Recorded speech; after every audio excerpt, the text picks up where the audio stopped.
Puis je me souviens comme si c'était hier mon premier match du Canadien au Centre Bell. Parce que tu sais, on a grandi, Roy il était bon. Avant ça, c'était Ken Dryden. Fait que t'as une pression. Puis moi, je voulais pas être là comme pour être un touriste. J'étais en auto avec ma femme, mes chums, mes frères. Puis là, il y avait des kids qui jouaient au hockey dans la rue. J'arrêtais, je sortais de l'auto, je dis...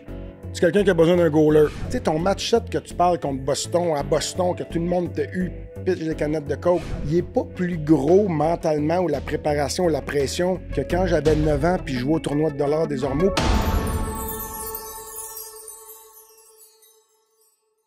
Comment down, mes petits peanuts, c'est l'heure de vous annoncer mon deuxième one-man show. Pas pour me vanter, mais mon premier one-man show, regarde ça, 50 000 billets vendus. Là, je suis déjà rendu au deuxième. Machine! Une suite logique de Animal! J'ai décidé d'appeler mon deuxième one-man show Machine parce que ça représente bien l'humain. On veut être dans la perfection et tout. En tout cas, bref, je te laisse aller voir sur mon site internet à savoir si je passe dans une ville près de chez toi bientôt. www.joecormier.ca. Achète tes billets. J'espère que tu y seras parce que j'ai réellement du plaisir à jouer devant un public. Alors, si jamais t'aimes mes podcasts, je pense que tu vas aimer le spectacle. C'est juste moi qui gueule un peu plus fort 1 heure sur 5, c'est tout. www.joecormier.ca, deuxième one-man show, Machine, disponible un peu partout à travers le Québec. Si je viens pas dans ta ville, achète tes diffuseurs.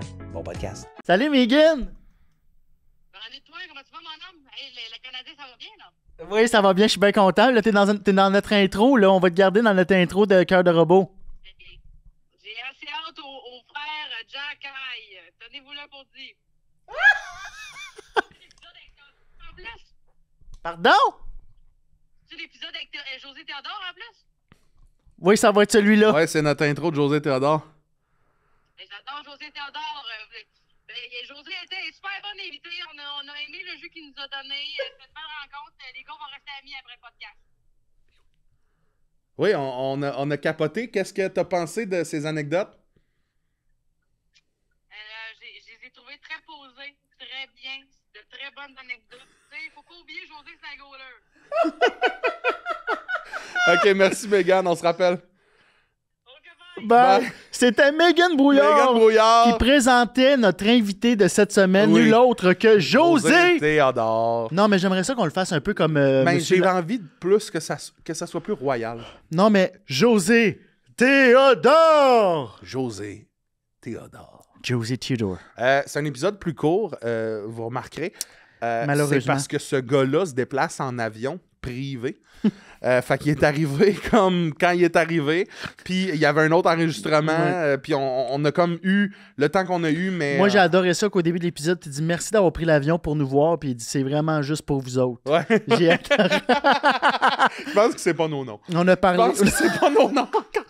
Mais dans sa tête, je pense qu'on avait 12 ans parce que comme les VHS pour le monde. Ouais. Ben, moi, j'ai été élevé au VHS. Puis Ouais. ils nous appelaient les jeunes, j'ai mal dans les genoux. Mais puis, tu sais, je crache ça du- pourrait être mon cousin.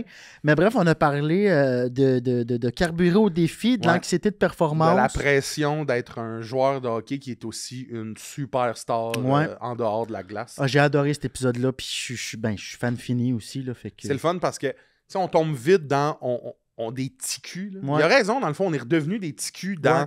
Et je voulais qu'il me parle d'anecdotes de hockey, puis c'est pas un podcast de hockey, puis j'étais comme, Non. dis-moi les secrets de Carey Price! Mais c'est parce que on n'a pas accès à tout ce revers-là. C'est De... vraiment, vraiment mystérieux pour les gens qui font... Le sport, le hockey au Québec, c'est tellement comme mythique que dès que tu tombes à côté d'une légende de ce sport-là, Ouais. t'es comme...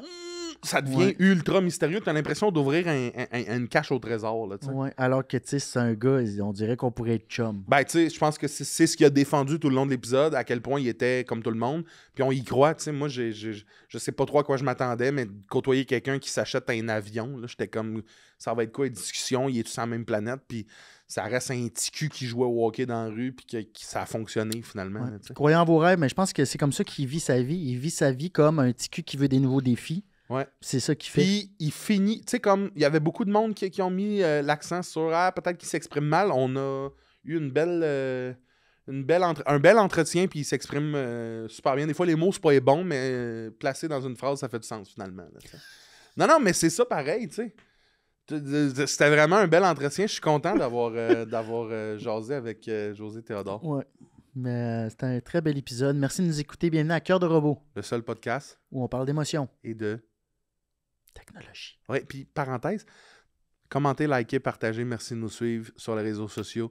Puis passez une belle semaine. Puis venez nous voir en show. Venez nous voir en show, Julie. Bon-moi le petit jingle. Génération robotisée, émotion et amitié, cœur de robot, cœur de robot.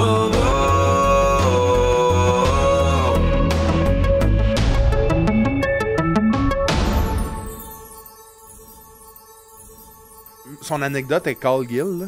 T'as-tu déjà entendu ça? Non, ben, Je pense que c'est... comment il s'appelait, le gars qui a joué pour Toronto? Il a joué pour Montréal un Armstrong. an. Oui, exactement. Lui, il parle de ça dans un podcast où est-ce que Michel Therrien fait venir Hall Gill dans son bureau. On est en série. Je pense que c'est contre les Flyers ou Boston.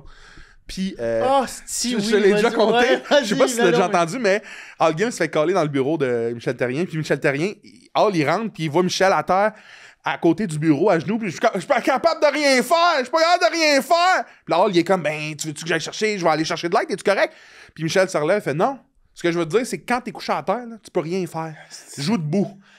Ça, là... Mais ça, je sais pas si c'était son genre. On dirait que pour moi, c'était une légende urbaine. Je sais pas si j'y crois. Écoute, Je l'ai entendu. Écoute, celle-là, je le sais pas. Mais Peut-être je peux même te Dale compter Weiss qui en a rapidement, parlé. puis Je l'ai dit aussi quand on fait le podcast. Dans la Ligue américaine, Game 7, ben c'était un Game 5 parce que c'était un 3 de 5. La veille de la game, puis je dis ça vite parce qu'il faut qu'on commence. La veille de la game, c'est la game 7. Si tu veux, on est à Saint John's Terre-Neuve contre les Leafs. C'est l'école des Leafs. Gros match. Tous les gars, on est dans notre chambre à 10h.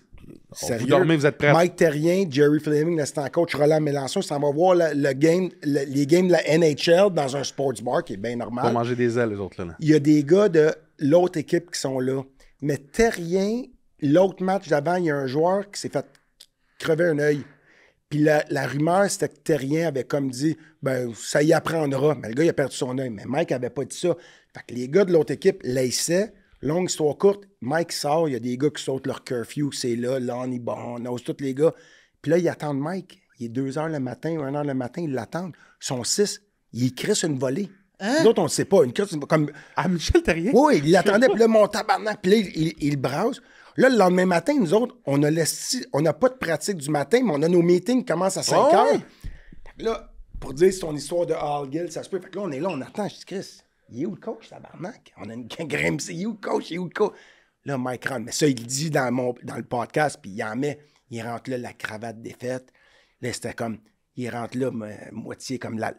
Guys, yesterday, j'avais peur pour ma vie. Ils m'attendaient, ils m'ont crissé une volée, puis là, j'ai dit, faut qu'on gagne. Il fait son gros... Ben oui. Mais c'était vrai pareil, il était magané, comme c'était quand même vrai. Ok, il s'est fait tabasser pour vrai, là. Mais il fait le gros build-up. Il dit, Chris, tant qu'à m'avoir fait tabasser, il dit, je vais aller tirer le On meilleur. va gagner. Là, nous autres, ah ouais, mec. Fait qu'il est capable de tout faire pour... Avez-vous gagné? On a... ben, Next question. On est avec José Théodore. José Théodore! Merci Hey. d'avoir pris l'avion, ton avion, pour venir faire notre podcast. Ça me fait plaisir, c'est juste pour vous autres. Ben ouais.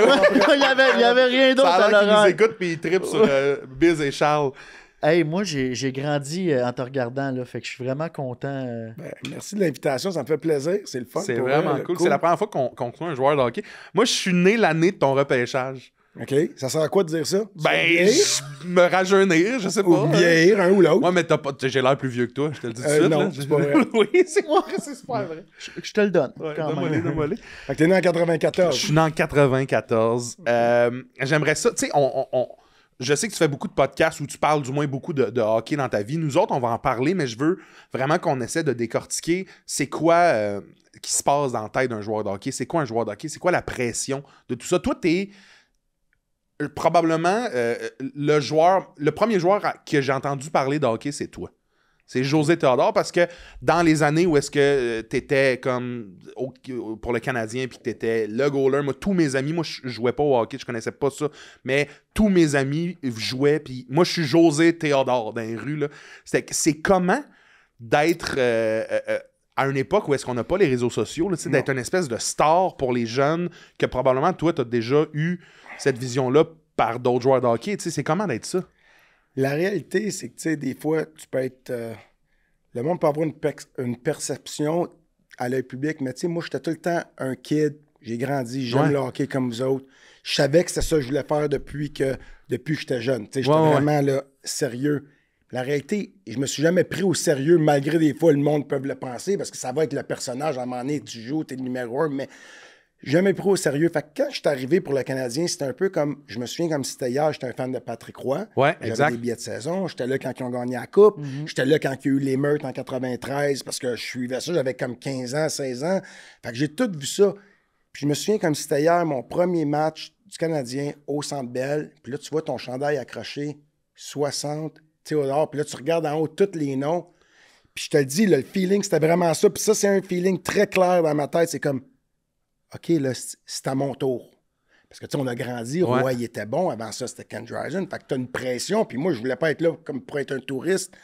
Puis je me souviens de la pression. Mais ceci étant dit, même quand j'ai gagné le Vizina, là, j'avais seulement 25 ans. J'étais un kid à 25 ans. Là, comme...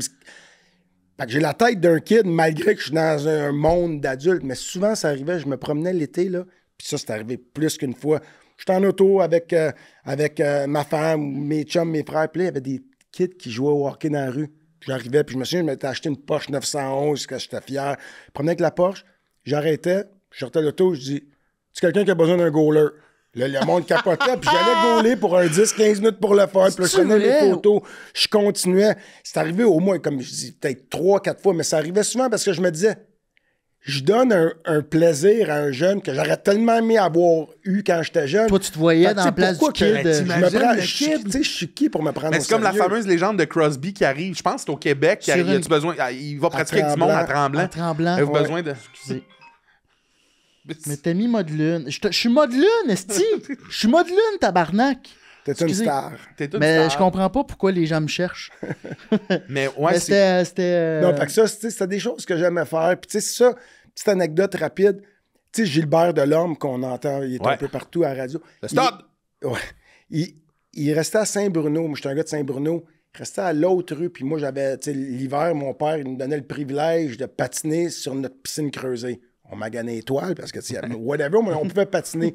Mon oncle connaissait Gilbert Delorme, il a commencé avec le Canadien. Il a réussi à dire, mes neveux, ils aiment le hockey, viens patiner avec eux autres. Puis il est venu dans la cour à Saint-Bruno, comme un lundi soir, il jouait pour le Canadien.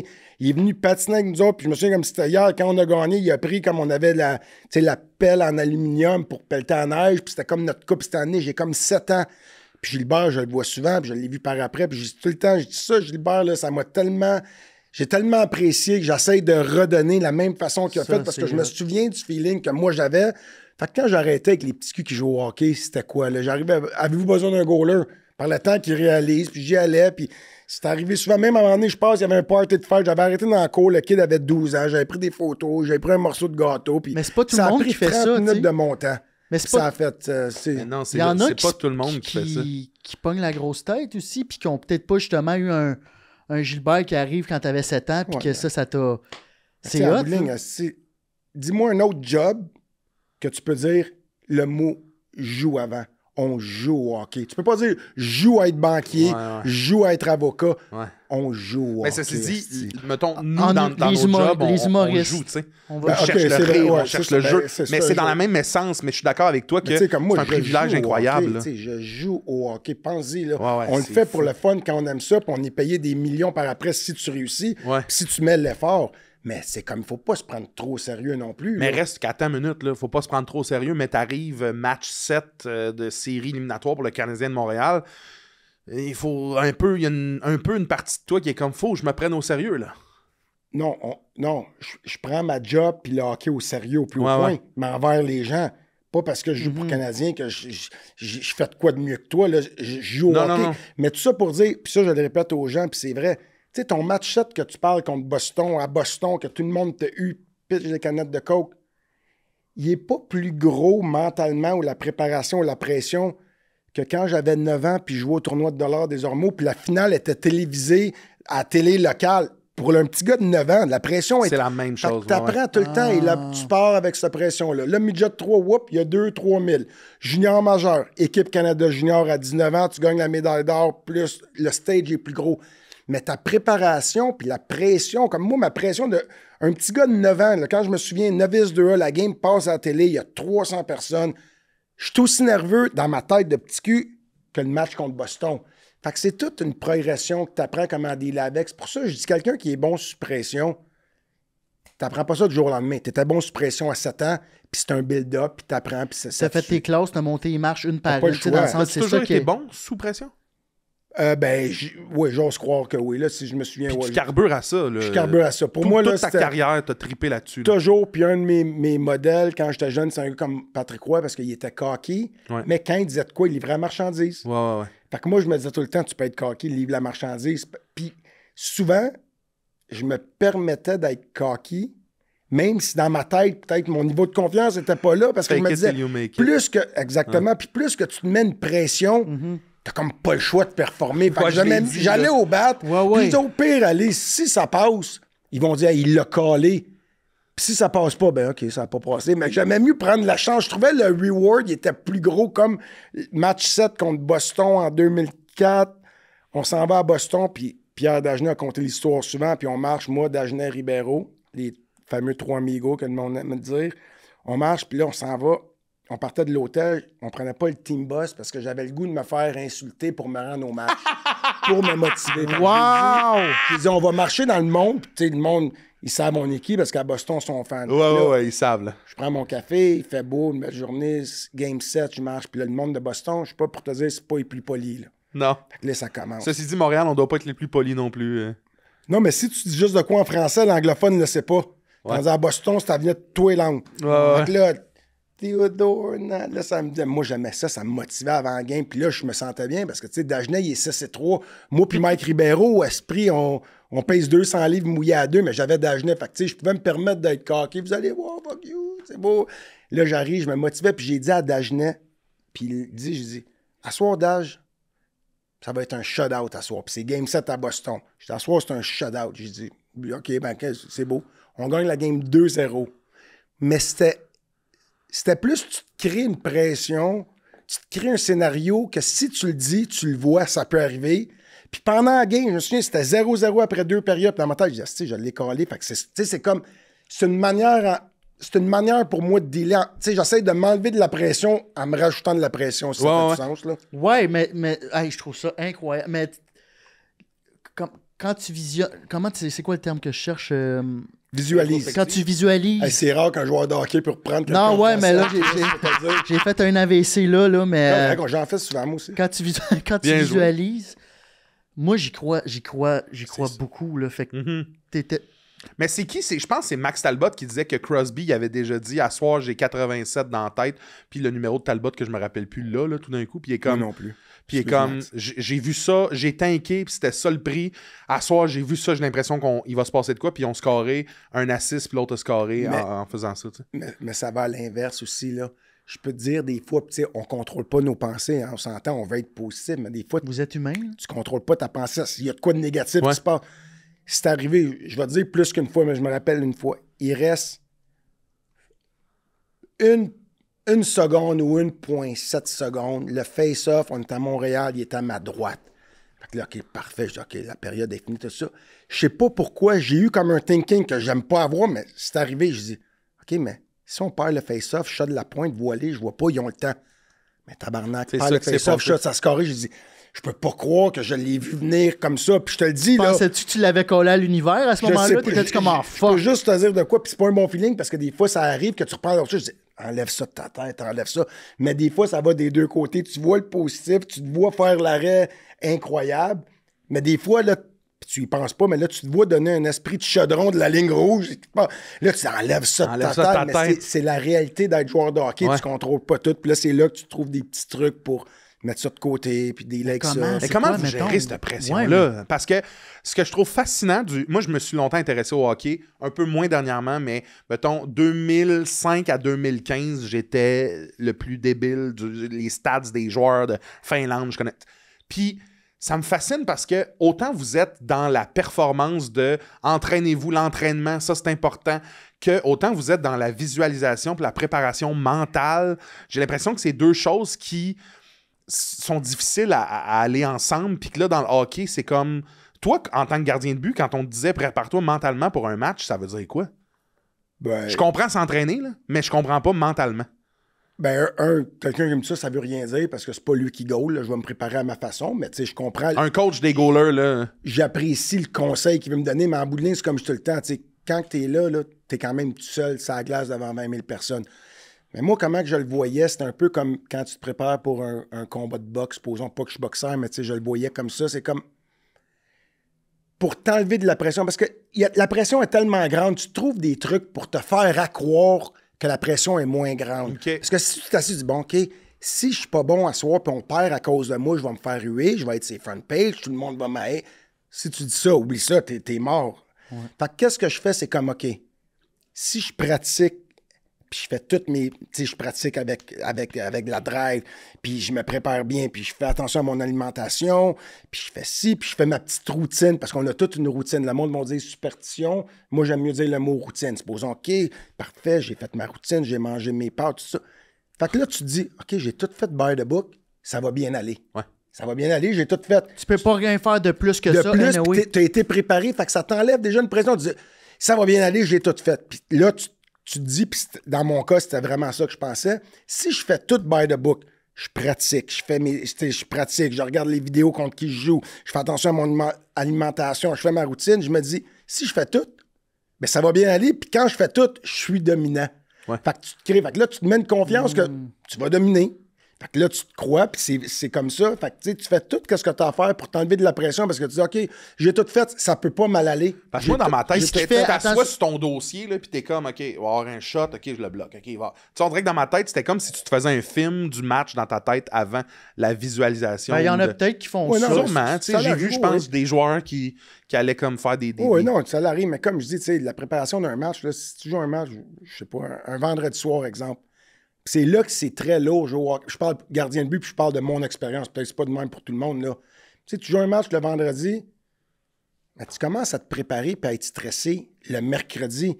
Puis le mercredi, t'as beau te lever, aller, je sais pas, faire l'épicerie, voir un film avec ta femme après la pratique. Ta tête, là, c'est comme, OK, lui, je sais, il aime ça.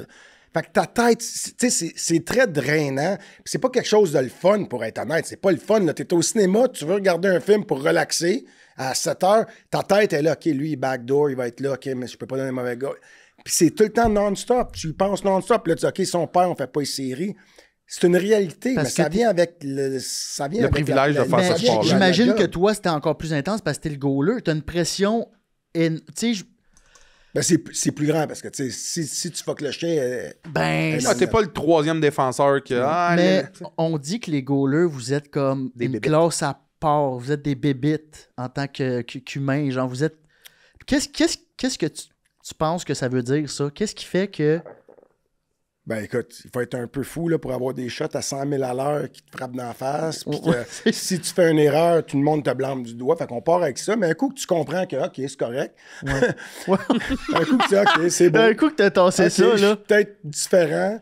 Mais tout ça pour dire, c'était vrai à l'époque parce que, tu sais, j'entends beaucoup d'histoires d'anciens, comme des Ed Belfour, que j'ai joué contre Ed Belfour longtemps, mais il a joué... Lui, il avait l'air spécial. Lui, il était très spécial. Puis, on avait le même coach qui était Vladislav Tretiak. Fait que j'ai des histoires sur Belfort beaucoup. Mais tout ça pour dire, Jeff Hackett qui est venu à Montréal, Jeff Hackett, il a appris d'Ed Belfour. Quand Jeff Hackett est arrivé à Montréal, ça a été un mentor. Puis encore, on se dit que je l'ai amené comme entraîneur des gardiens à Denver. Je l'adore, même si j'étais en compétition à Montréal.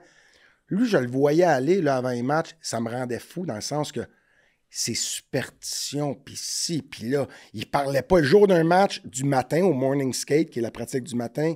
Il ne parlait pas à personne. Puis à un moment donné, je me souviens, il y avait son stock de placés. On parle de ça à 10h30 du matin, la game est à 7. Francis Bouillon, il marche. Puis il a le goût de voir, ses pads, qu'est-ce qu'ils ont de l'air sur lui. Tu sais, il essaye les pads. Hey, Jeff Hackett, touche pas! Non, il parlait pas. Fait que c'était comme... Ah! OK, les gars. Mais là, c'est pas ça. C'est que dans ce temps-là, c'était lui le numéro 1. Moi, j'avais comme 22 ans. Fait que là, les joueurs, tu sais, comme Axis, c'est tous des mémères. Après, ils me disent, hey, Hack, il est malade, il parle pas, il est intense. Fait que moi, j'ai comme, OK, je vois qu'est-ce que ça dégage auprès des autres, que c'est comme un stress. Le monde est stressé autour de lui. Fait que moi, je me dis, OK, ben, dans le fond, ça n'a pas rapport de ne pas parler. Si tu as donné un but le soir, tu vas le donner même si tu parles pas ou tu parles.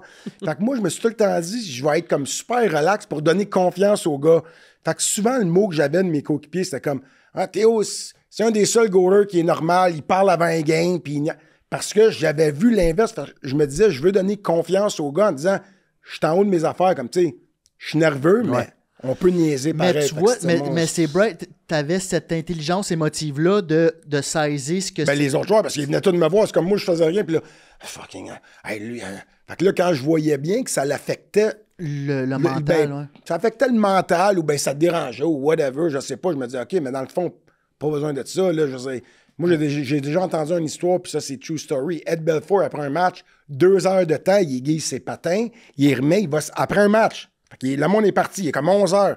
Il met les patins, il va sur la glace, il pousse. Non, il retourne, il zigzait lui-même ses patins. À un moment donné, parce qu'il n'avait pas été satisfait.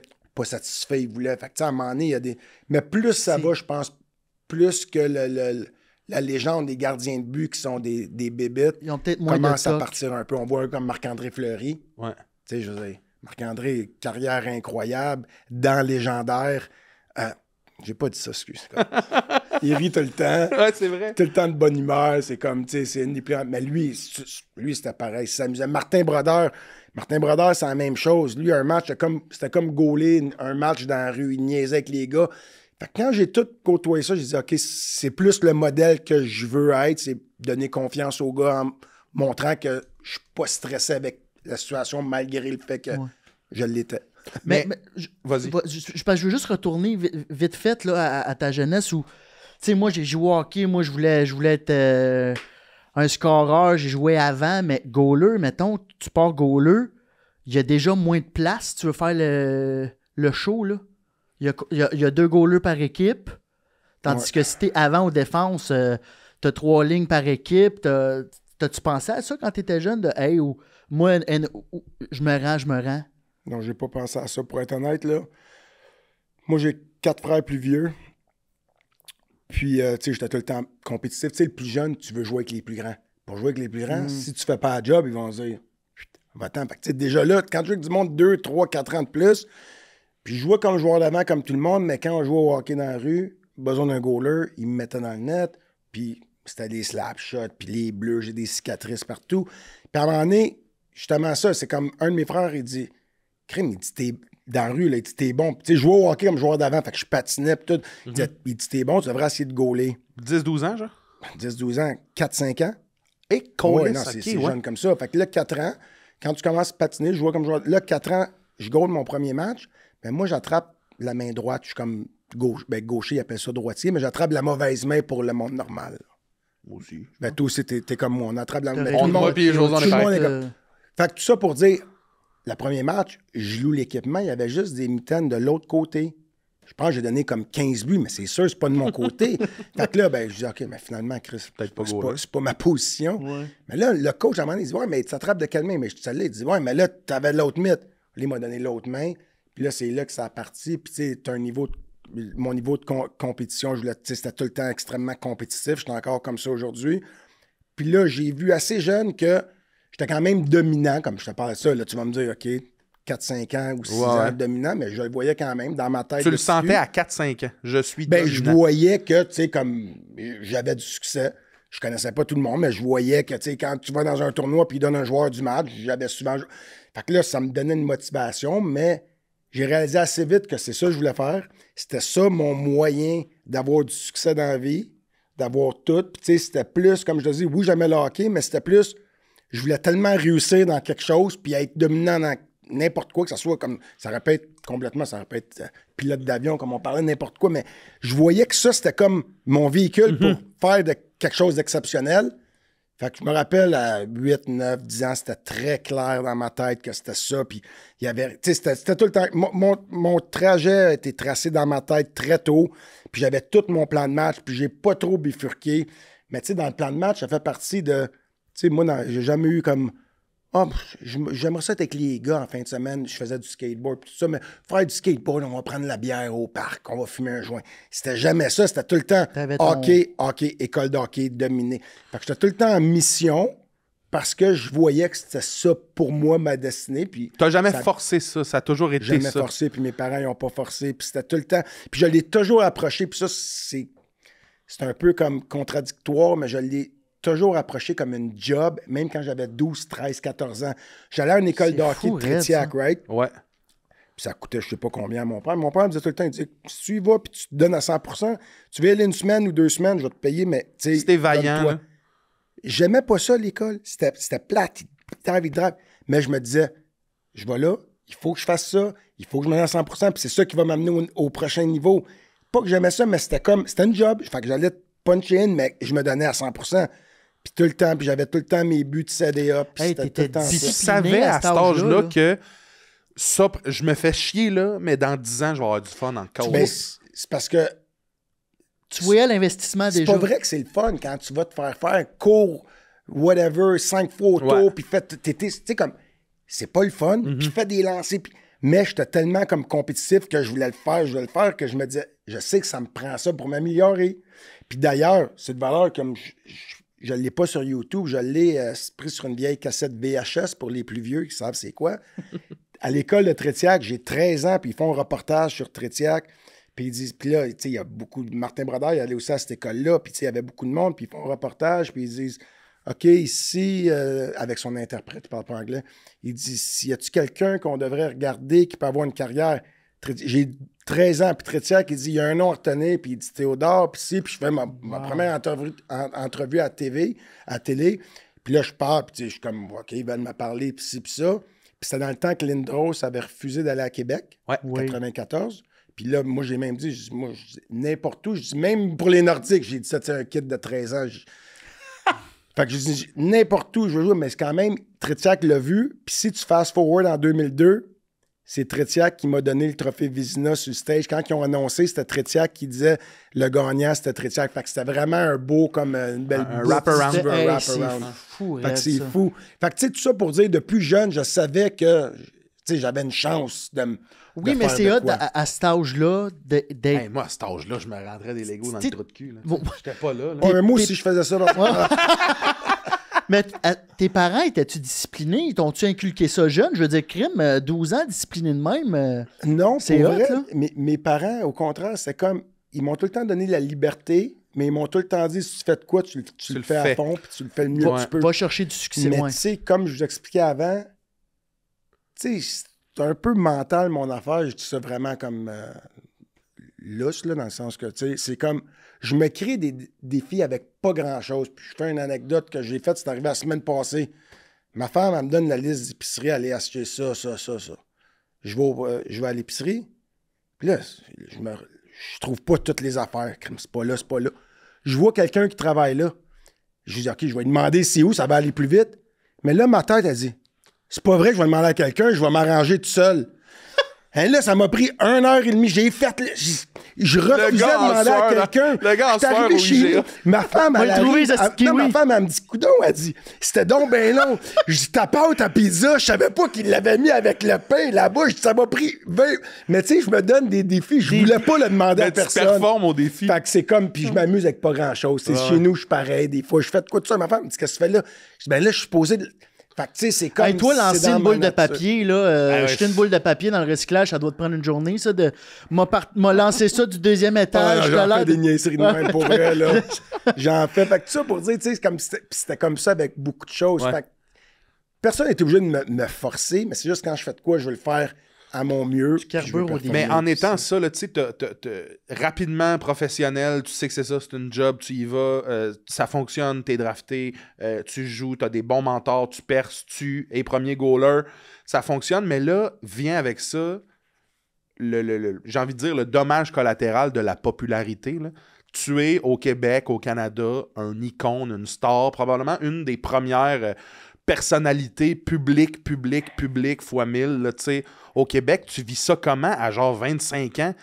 Puis on n'a pas les téléphones dans ce temps-là. On les a, mais pas comme on les a Parce que ça, aujourd'hui. tu tu sais. peux pas te préparer. Ben c'est ça, tu gères rien de ça. Là. Les gens qui disent « Hey, il s'est passé ça hier, je l'ai vu dans la rue », tu gères rien de ça. Là. Mais ça devait être difficile de faire ton épicerie, mettons. Là, tu sais. Non, je vais te dire pourquoi. Quand tu te prends pas au sérieux, là, c'est comme... Je deal avec le monde, comme je me considère vraiment comme n'importe qui. Fait que tu sais, c'est comme... OK, ça n'a pas bien été hier, pas une bonne game. Ou bien, tu sais, je vais à l'épicerie, je vais prendre une photo, ça fait partie de la game. Si j'ai pas le goût de rencontrer des fans, ben, je reste chez nous. Puis si je vais là, fait que tu sais, c'est comme... t'es pas préparé à ça, mais comme je te disais, t'es quand même préparé à ça parce que dans le milieu du hockey, quand t'as 15 ans, tu joues au midget 3. Moi, l'équipe était à Sorel dans le temps, maintenant, Charlemagne. T'arrives à Sorel, la première journée, tout le monde attend les nouveaux joueurs, t'es comme le king de la petite ville de Sorel. Là, après, tu t'envoies le junior majeur à Hall, t'es le king de Gatineau Hall, plus petit. T'arrives, tu te draftes Canadien, tu joues à l'équipe Canada, un peu plus gros. Fait que c'est juste une continuité de qu'est-ce que tu as eu avant. Mais comme je te dis, tu te prends pas au sérieux. Fait que ça peut pas vraiment m'affecter. Que le monde me dise comme esprit pourri, Théodore, c'est comme, OK. Mais à l'inverse du pourri, que le monde te prenne en exemple, te prenne comme un idole, ça crée quoi chez toi? Ben, c'est un velours. Puis j'essaie d'être un bon modèle, mais de l'autre côté, la réalité, c'est que j'ai pas signé pour être un modèle. J'ai signé pour être joueur de hockey. Je vais faire des erreurs comme tout le monde. Puis je vais être capable de les reconnaître comme tout le monde. Hey, tu sais, la tuque, là, t'as mis une tuque là, dans un match. Ouais, c'était le premier match extérieur. Extérieur, ça, là, tu mets une tuque, tout le monde veut la calice de tuque. Là, on vire fou pour des tuques. Là, t'es l'instigateur de ce mouvement-là. Mais tu sais, comme je disais, le monde dit Montréal, c'est tough. Moi, je le répète tout le temps. Montréal, c'était la meilleure place pour moi. Puis si c'était pas que je t'ai repêché à Montréal, j'ai pas la carrière que j'ai parce que ça me prenait cette pression puis cette drive-là pour justement, quand une journée, peut-être, ça te tente pas de dire, bon, OK, aujourd'hui, c'est pas que ça te tente pas volontiers avant un match. Là, tu veux tout le temps performer, mais des fois, c'est Il y a des fois que t'es moins dedans. T'es moins dedans, mais là, t'as 8-9 médias. Puis José, ouais, qu'est-ce que tu penses de la game à soir? Si tu performes pas, tu penses que tu vas perdre. Fait que ça te donne un autre drive. Fait que moi, ça m'a poussé à être meilleur. Puis j'ai adoré jouer pour le Canadien. J'aurais aimé jouer toute ma carrière, gagner une Coupe Stanley, mais c'est bien rare, ça l'arrive. On se cachera pas. Mais tu sais, c'est juste, la clé, c'est de pas se prendre au sérieux. Puis comme je disais, tu sais, si je peux donner un conseil aux plus jeunes, là, puis c'est tough avec les réseaux sociaux, puis je vais te dire ça, aucune prétention. Mais tu sais, il faut quand même, à un moment donné, il faut arrêter de s'importer de l'opinion publique, dans le sens que, moi, qu'est-ce qui m'importe, c'est le monde que j'aime, la famille, un mentor, un coach de hockey. Tu me dis quelque chose sur ma game, je t'écoute. Mais le Joe Blow de Bécomo, pas que je le respecte pas, mais si tu me dis, est-ce que Théodore, il est pourri, il est habillé de croche. OK. Puis après, comme tu sais, c'est le monde, ils se font tellement beaucoup de distractions. J'appelle ça le white noise. Mets tout ça de côté. C'est où tes priorités? Ça. Les distractions, tasse ça. T'as un but qui est là, mais qu'est-ce que tu fais pour te rendre là? Puis that's it, that's out. Puis le reste, c'est beau. Puis si ça marche pas, t'as-tu fait le mieux que tu peux? Si tu fais le mieux que tu peux jamais reprocher à quelqu'un de faire le mieux que... Ça, je dis à mes enfants, ça joue au tennis des fois, puis je dis, tabarnak, ça te tentait pas de courir pour la balle dans ma tête. Je dis pas ça à ma fille. Je dis, puis t'as travaillé fort. Elle me dit, papa, j'ai fait le mieux que je peux. Je dis, t'as fait le mieux que tu peux? Tu pouvais pas? Elle dit, oui. Je dis, parfait, je suis fier de toi. That's it. Tu peux pas demander plus que 100% de quelqu'un. Peut-être ton 100% il est là, peut-être l'autre il est là, peut-être l'autre il est là. Oui, parce que si moi je commence à jouer au hockey, là, mon 100%, tu vas le trouver mollo en Non, mais tu comprends ce que je veux dire? Fait que c'est comme... Tu peux pas te prendre au sérieux, c'est aussi simple que ça. Puis de là, tu fais ce que tu veux après. Quand je suis arrivé avec des boucles d'oreilles, le monde trouvait ça. Whatever, OK, t'aimes pas ça, ça change rien dans ma vie. Ouais. Là, tu dis que tu carbures au défi, puis tu dis que ça a été super pour toi de jouer à Montréal. Puis là, tu sais, je t'ai entendu dire que t'aimais ça être l'underdog, de genre, m'en prouver à tout le monde. J'aime ça être l'underdog dans ce que je fais. Mais là, il arrive que t'es le joueur de la concession, t'as le contrat le plus payé à l'époque, ouais. À l'époque de l'équipe. 3 ans, 18 millions? 3 ans, 16,5. Juste ça. C'est ça que je me disais aussi, mais j'aime tellement jouer à Montréal, j'ai pris plein de temps. Et là, tu dis que Michel, qui est ton coach à l'époque, dit que là, t'as un début de saison un peu plus mollo. Qu'est-ce qui se passe dans ta tête? Sais-tu que...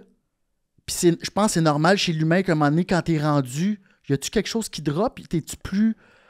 Je parle dans mon cas, là. C'est comme je te dis. Puis j'ai toujours respecté, puis je le dis tout le temps, je respecte des Martin Brodeur, des Joe Sakic que j'ai joué avec au Colorado, Crosby, Ovechkin que j'ai joué avec. Je respecte ça parce qu'eux autres, ils ont le même niveau de motivation puis de détermination, 40 ans, 10 millions, toujours pareil.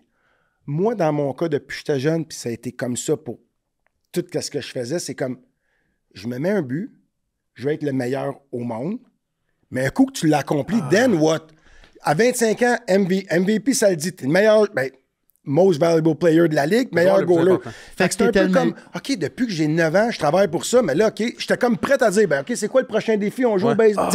Mais là, t'as pas le choix, mais tu sais, fait que ça a comme été une adaptation parce que là, en plus, l'argent vient en ligne de compte. Fait que je dis, OK, en plus, il me donne 16,5, 3 ans garantie. Puis c'est comme, OK, j'ai accompli. Tu sais, comme tu veux être le meilleur de qu'est-ce que tu fais, mais quand tu l'accomplis, j'étais pas prête mentalement pour what's next après.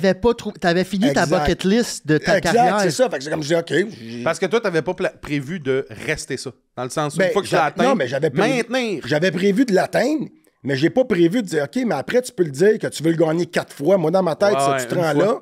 Boum. Fait que là, ça a juste pris une adaptation. Fait que là, l'année après, ça a été plus tough. Tu sais, je suis quand même numéro 1, mais ça a été plus tough. Mais là, après, ton côté compétiteur, remonte à la surface. Puis là, le monde, ben finalement, peut-être c'était ça. Fait que là, là, tu as une autre motivation pour dire, OK, je vais leur montrer, je suis capable de comeback. Fait que là, je revenais, puis le comeback, encore ça. Puis toute ma carrière, ça a été ça. Dès que tu pensais que j'avais un genou à terre, j'aimais ça revenir. Fait que j'étais un gars que ça me prenait ça. C'est pour ça que je respecte les Crosby, Ovechkin, Sakic. Parce qu'ils n'ont pas besoin de ça pour eux autres être là. Moi, j'avais besoin de ça.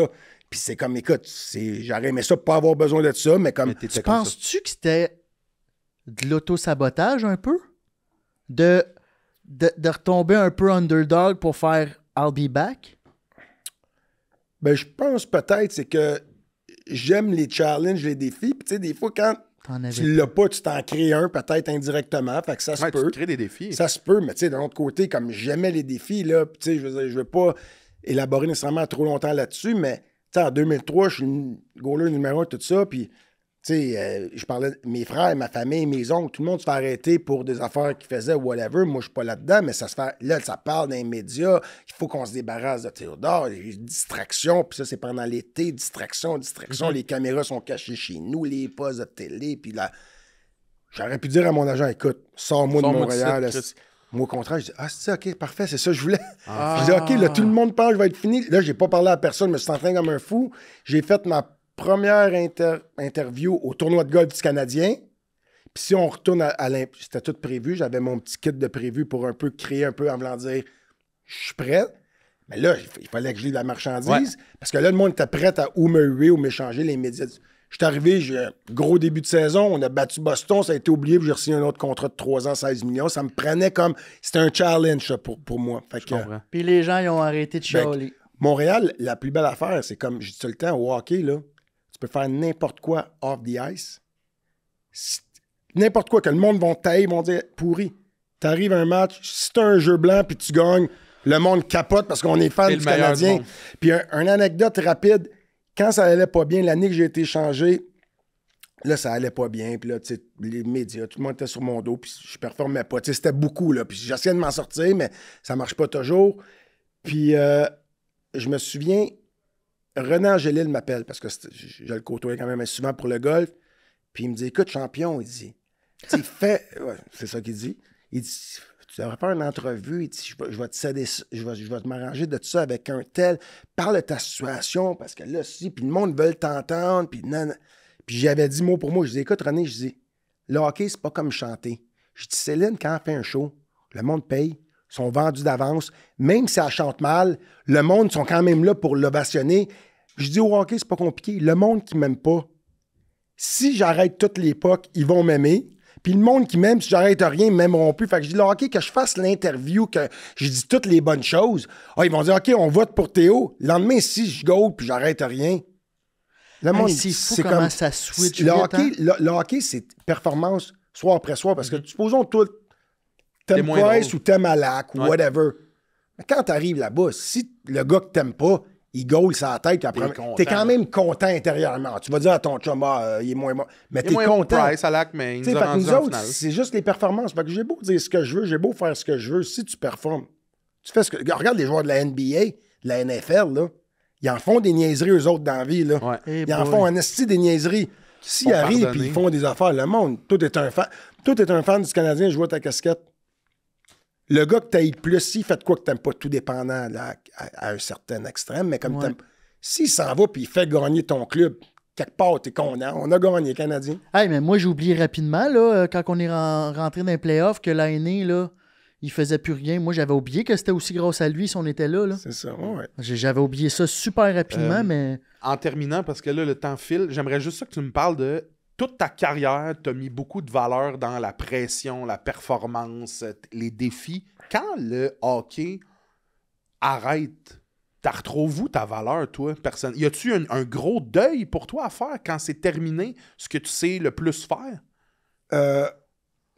Pas le deuil du hockey, parce qu'à un moment donné, ça devient une job. Les dernières années, ça me tentait pas de partir sur la route 2 semaines. T'sais, je m'ennuie de ma famille. Ouais. Puis, à un moment donné, ça te tente plus. Puis, même l'été, c'est comme, OK, il faut que je m'entraîne. Puis là, t'as le trainer. À un moment donné, ça te tente moins. T'avais quel âge à ta retraite? 37. OK. Ouais, 37. Mais là, à un moment donné, c'est comme, tu le fais parce que, comme je te dis, c'est une job. Fait que le deuil, c'est une bonne question parce que là, à un moment donné, quand tu arrêtes, pour la première fois depuis que tu as comme 4-5 ans, c'est comme, OK, là, plus de pression, je peux faire ce que je veux. Fait que je suis le premier à dire qu'il y a eu les premières années que c'était pas facile dans le sens que j'étais en Floride. En plus, je viens en Floride. Fait que c'est comme, je peux jouer au golf 4-5 fois semaine avec des chums qui travaillent plus ou moins parce que, tu sais, ils sont dans le coin. Fait que, à un moment donné, c'est comme, tu peux t'éloigner un peu, comme, un lundi, prendre une bière au golf. Tu sais, comme tu joues, t'as comme plus vraiment de but, puis je suis pas habitué à ça. Ouais. Fait que tout ça pour dire, ça m'a pris peut-être 1 an ou 2, mais je suis tellement un gars de défi que là, à un moment donné, c'est OK, là. Ma carrière de hockey est finie, mais pas ma carrière d'entrepreneur. Fait que là, j'ai commencé à dire, je veux faire du cash. Je voulais me prouver que j'étais capable de faire de l'argent sans le hockey. Ouais, je comprends. Fait que là, c'était ça mon défi. Fait que là, j'ai commencé avec les contacts que j'avais. Puis même pendant que je jouais, j'avais des bonnes connexions. Tu sais, j'étais déjà actionnaire avec Serge Chavard, Mario Messier pendant que je jouais. Puis mon agent. T'avais déjà un côté business. Côté business. Mais là, à un moment donné, c'est ça. Fait que là, je me donnais des nouveaux défis. Puis c'était ça. Puis là, maintenant, j'ai comme 8 Airbnb en Floride. On est propriétaire du Mirage ici avec mes partners, de l'immobilier. Mais ça m'a pas satisfait autant que jouer au hockey. Fait que là, que j'ai fait? Moins d'adrénaline, hein? Moins d'adrénaline, moins de pression. Je dis, j'ai le goût de piloter un avion. Je dis, ça serait-tu malade si je peux piloter mon avion puis amener ma famille où est-ce que je veux? Puis c'est moi qui est responsable un peu comme quand t'es goaler, tu contrôles. Fait que là, je me suis lancé là-dessus. Mes cours d'avion, tous les instruments, tout ce que tu veux. Puis là, quand j'ai accompli ça, c'était mon but. Comme quand j'étais petit, mon but, c'était OK, je fais ça. Après, j'achète mon avion, puis j'amène ma famille où est-ce que je veux. Puis c'est ça que j'ai fait. Ça fait 5 ans. T'as fait un copy-paste de ce que t'as fait avec ta carrière de hockey, mais j'ai juste changé, puis la pression. Puis là, ça fait 5 ans que j'ai mon avion. Je prends mon avion, ma famille, à Noël, on vient avec ma femme, les enfants, le petit chien, l'avion. Mais je l'approche quand même du hockey. La préparation, c'est la veille. La météo aussi. La pression. Fait que je suis un gars que ça me prend... Je me crée de la pression avec pas grand-chose. Fait que tu retrouves ta valeur dans ces... Mais attends, piloter un avion, c'est... Tu sais, j'ai vu ta vidéo tantôt où t'atterris là, puis que tu vois rien. Il y a de l'adrénaline quand même si t'as ton... vie, là. Il y a de la vie, là. Le pire, c'est que le monde, des fois, il dit il fait pas beau, la météo. Plus que c'est challengeant, plus la météo est mauvaise, plus que... Je finis, je dis, ça, j'ai aimé ça. C'est comme quand c'est trop facile, j'aime pas ça. Je comprends, mais après ça, il y a une vie en jeu. Quand Charlotte tire dessus, il y a une chance qu'il te tue, mais il y a pas de vie en jeu. Il y a une chance que tu l'arrêtes aussi, puis tu parais bien en esti si tu l'arrêtes, mais moi, c'est le même, je le vois. Je comprends. J'aime juste, c'est comme, écoute, je m'amuse avec pas grand-chose parce que Canadien, pas Canadien, on est tous du monde. Tu sais, on veut faire des affaires de le fun, puis tu sais, comme je me prends pas au sérieux. Mais ce que j'aime, c'est que tu rêves, puis tu te donnes la chance d'accomplir puis de rêver. Mais il faut que tu rêves, puis il faut que tu aies des buts, puis je le dis à mes filles, j'ai pris, puis c'est pas facile. Moi, j'avais mon but depuis que j'ai 9 ans. C'est le fun d'avoir une passion à 9 ans, puis tu y vas. Puis c'est tough de nos jours. Je sais pas, vous autres, c'était quand vous avez votre passion, mais c'est tough. Tu trouves une passion, tu trouves un but, puis tu sais, comme je te dis tout le temps, là, la fameuse phrase, comme supposons des fois, le monde, il me dit, ben ouais, t'as une chance sur 1 million de gagner, ou t'as une chance sur 1 million. Moi, ma réponse tout le temps, OK, fait que tu me dis que j'ai une crise de chance, parfait, je vais apprendre. Je vais essayer de fighter pour. C'est juste, c'est de la manière que j'approche ça, mais tout ça pour dire comme, chaque vie, on est chanceux d'être en vie, on s'amuse, puis that's it. Il y en a qui t'aiment, il y en a qui t'aiment pas. Pour le reste, comme j'ai fait en 2003, pas grave. Merci, José, d'avoir été là. Très bel épisode. Merci tout le monde d'avoir été là. Puis on se dit à la semaine prochaine. José Théodore, merci encore.